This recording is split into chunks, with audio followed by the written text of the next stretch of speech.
డబ్బు, అనారోగ్యం, ఉద్యోగం, వ్యాపారం, అప్పులతో బాధపడుతున్నారా? మీకోసమే launch your future program. Hello viewers, welcome back to our channel. ప్రస్తుతం మనతో ఉన్నారు మొమెంటమ్ ఇన్వెస్టర్ వినోద్ కుమార్ గారు. నమస్తే సార్. నమస్కారం అండి. సార్, మల్టీ బ్యాగర్ స్టాక్స్ మనం ప్రీవియస్ వీడియోలో కూడా చేసాము. సో ఈరోజు ఏంటంటే 500% మనకి గుడ్ రిటర్న్ ఇచ్చే మల్టీ బ్యాగర్ స్టాక్ ఉందా అంటే ఏం చెప్తారు సార్? ఫస్ట్ మనం మల్టీ బ్యాగర్ స్టాక్స్ ఐడెంటిఫై చేయాలంటే fundamentally good company, good theme, good corporate governance and good fundamentals. Okay, and even forensic should be good, management should be capable. ఇలాంటి కంపెనీస్ని మనం identify చేసుకుంటే మంచి థీమ్ ఉన్న స్టాక్స్లో తీసుకోవచ్చు. బట్ రీటైలర్కి ఇవన్నీ వెరిఫై చేయాలంటే ప్రొఫెషనల్కే కష్టం, బట్ రీటైలర్కి ఇంకా కష్టం. దానికి కావాల్సింది ఏంటంటే మంచి థీమ్ స్టాక్ తీసుకో. థీమ్ అంటే ఈరోజు ఇండియాలో ఒక మంచి థీమ్స్ అంటే మీ ఐడియా ప్రకారం ఏ ఉండొచ్చు? You can tell. మంచి థీమ్ ఏంటి ఇన్వెస్ట్మెంట్కి, ఆపర్చునిటీ స్టాక్స్లో ఇండియాలో? డిఫెన్స్ ఎక్కువ ఉంది sir. Defence is a great theme. Rajnath గారు కూడా రీసెంట్గా సైన్ చేశారు. 50,000 కోట్ల డిఫెన్స్ ప్రొడక్ట్స్ని ఎక్స్పోర్ట్ చేయబోతున్నాం అని ఒక ప్లాన్ కన్ఫర్మ్ చేశారు. Defence stocks are going to be in lime light, right? ఒకవేళ ఒక కంపెనీ లాసెస్ చేస్తున్నా కానీ ఎన్విరాన్మెంట్ చాలా ఫేవరబుల్గా ఉండడం వలన ఆ లాస్ మేకింగ్ కంపెనీ కూడా ప్రాఫిట్కి వెళ్ళే అవకాశం ఉంటుంది. ఎందుకంటే డిఫెన్స్ రిక్వైర్మెంట్ హ్యూజ్ ఉంది ఈరోజు. ఎస్టాబ్లిష్డ్ కంపెనీస్ కెపాసిటీ సరిపోకపోవచ్చు. అలాంటప్పుడు వాళ్ళు ఏం చేస్తారు? లాస్ మేకింగ్ కంపెనీస్ని టేక్ ఓవర్ చేయడం, లేదంటే లాస్ మేకింగ్ కంపెనీస్కి సపోర్ట్ ఇవ్వడం వలన వాళ్ళు ఆ ప్రొడక్ట్స్ తయారు చేసే పరిస్థితికి వాళ్ళు ఏర్పడతారు. సో దీన్ని ఏమంటారంటే టేల్ విండ్స్ అంటాం, హెడ్ విండ్స్, టేల్ విండ్స్ అంటాం. సో ఇప్పుడు థీమ్ టేల్ విండ్ ఉంది. సో డిఫెన్స్ స్టాక్స్ని మనం బై చేసుకోవడంలో తప్పేం లేదు. అందుకే మీరు చూడండి, చిన్న చిన్న companies, small companies in explosives, they are making wonderful returns. Debts అన్నీ క్లోజ్ అయిపోతున్నాయి.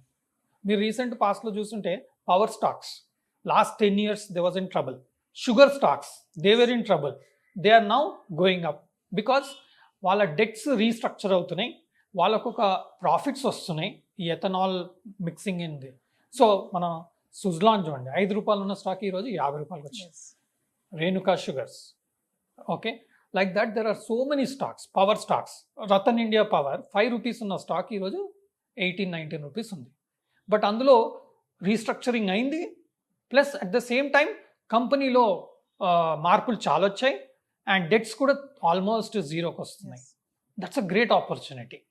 Okay, I'm just sharing my analysis. I may be wrong. People need to do their own research, discuss with their financial advisor and take proper decision. I'm not a SEBI analyst. I'm just sharing whatever understanding I have on the stocks. Ratan India Power is doing good. Long term also it can do lot of things.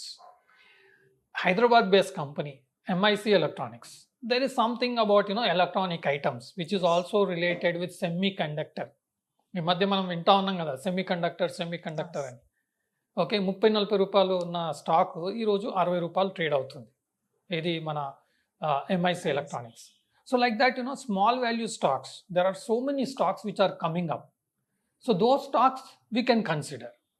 Otherwise, invest in a mutual fund which can also give very good return. Defense mutual fund last 1 year lo 110% return ichi. That's a very great return in last 1.5 year. Why? Because the defense industry is doing well. మీకు yearly 100% return, 80% return అంటే మీకు ఎందులో వస్తుందండి? 80%, 100% return రావడం అనేది it's like mind boggling returns. So you don't have to worry about a multi bagger also. Mutual fund it self is giving a multi bagger returns. ఎందుకంటే మీరు 1000 రూపాయలు ఎవ్రీ మంత్ వేస్తే కొన్ని సంవత్సరాల తర్వాత మనకు 1 crore 2 crores వచ్చే అవకాశం ఉంది. ఎందుకంటే ఆ మ్యూచువల్ ఫండ్స్ వాళ్ళు ఇలాంటి థీమ్స్లో ఇన్వెస్ట్ చేయడం జరుగుతుంది. కాబట్టి మనం మల్టీ బ్యాగర్ స్టాక్స్ని ఐడెంటిఫై చేయడం tough. But at the same time ఏవైతే ఫండ్స్ ఇలాంటి స్టాక్స్లో ఇన్వెస్ట్ చేస్తున్నారో ఆ స్టాక్స్ని మనం తీసుకోవడం, లేదంటే సూపర్ స్టార్ ఇన్వెస్టర్స్ తీసుకున్న స్టాక్, మీకు మల్టీ బ్యాగర్ రిటర్న్స్ అనేది లార్జ్ క్యాప్లో రావడం కష్టం. అంటే like ITC, okay, something like Reliance industries, something like TCS, అలాంటి స్టాక్లలో మీకు మల్టీ బ్యాగర్ రిటర్న్స్ రావడం కొంచెం కష్టం. ఎందుకంటే those are big companies, they will grow stable, strong, they will grow, but huge incremental growth may not be much. Incremental growth వచ్చేది ఏంటి? Theme based stocks, లేదంటే low value stocks which are turning around. Loss making నుంచి profit మేకింగ్కి వచ్చే కంపెనీలు ఏవి, debts తగ్గుతున్న కంపెనీలు ఏవి, లేదంటే ఒక మంచి management company, for example Mahindra is there, he has taken over one small company which is making into loss, that they can convert into profit. So such companies we can consider. రోజు ఏదైనా ఒక announcement వస్తుందండి, కొన్ని companies rights issue announce చేస్తుంది. HCC చూడండి, Hindustan construction, rights issue 27-28 rupees ఉన్నప్పుడు announce చేసింది, 21 రూపీస్కి రైట్స్ ఇష్యూ ఇచ్చారు. ఈ రోజు అది 50 రూపీస్. ఇంకా ఫండమెంటల్స్ చేంజ్ కూడా అవ్వలేదు. ఎందుకు అంటే because infrastructure is a major theme in India. So many orders, వాళ్ళ టర్న్ ఓవరే 9,000 కోట్లు, 10,000 కోట్ల ఆర్డర్స్ పెండింగ్ ఉంది, but still it is in losses. But the chances are it will go up and it will turn into profitability. Infra companies last 10 years నుంచి problems ఉండడం వలన ఏమవుతుందంటే లాసెస్లో వెళ్ళాయి, లేదంటే మంచి రన్నింగ్ కంపెనీస్లో డీసెంట్ ప్రాఫిట్స్ ఉన్నాయి, కానీ మేజర్ వాల్యుయేషన్స్ రాలేదు. ఈ లాస్ట్ 3 months నుంచి ఇన్ఫ్రా కంపెనీస్లో కూడా మంచి గెయిన్స్ వస్తున్నాయి, మంచి ప్రాఫిటబిలిటీ కనబడుతుంది, మంచి వాల్యుయేషన్ కూడా ఉన్నాయి. For example GR infra projects, capacity infra ప్రాజెక్ట్స్లో ముకుల్ ఆనంద్ గారు కూడా ఉన్నారు. తను అందులో ఇన్వెస్ట్ చేసి ఉన్నారు, బట్ అతను ఆల్రెడీ ప్రాఫిట్లో ఉన్నాడు కరెంట్గా. వారు ఏం చేస్తారంటే హై రైజ్ బిల్డింగ్స్, టుడే ఇండియాలో high rise buildings is a theme, they specialize in that and fundamentals are very good. So when they fall we can slowly accumulate.